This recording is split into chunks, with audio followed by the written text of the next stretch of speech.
Goeiemôre graad 4's. Vandag sal ons leer oor werkwoorde.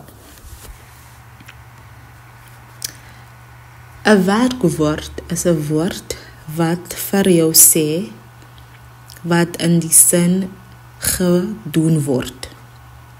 Die werkwoord is 'n doenwoord, a doing word in English, wat vir jou sê watter aksie in die sin gebeur. Vra vir jouself, kan jy dit doen? Keren, bak 'n koek. Bak is die werkwoord van die sin. Ek sit by die tafel.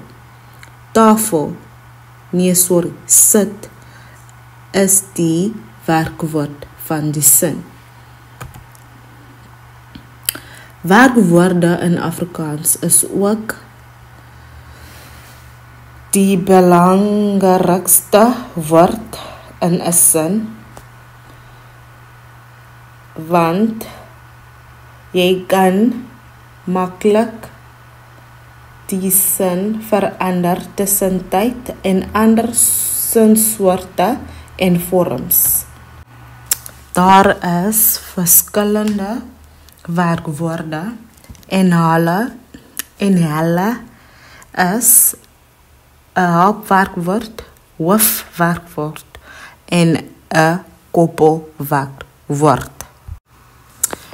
'n Hoofwerkwoord is woorde wat voor die werkwoord kom. Vir voorbeeld is ge, vir, ont, mis, weer. Daardie woorde kom voor die werkwoord van 'n sin. Speel, gespeel. 'n helpwerkwoord help die voorwerkwoord om die tyd aan te dui. Byvoorbeeld is ons gaan winkel toe en dit is toekomende tyd.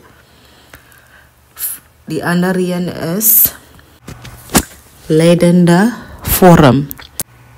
Byvoorbeeld die huiswerk word deur die juffrou gemaak.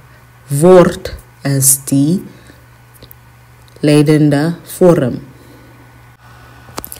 'n koppelwerkwoord is soos lyk,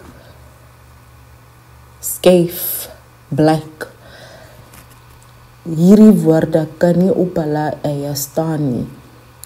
So die byvoorbeeld is hy word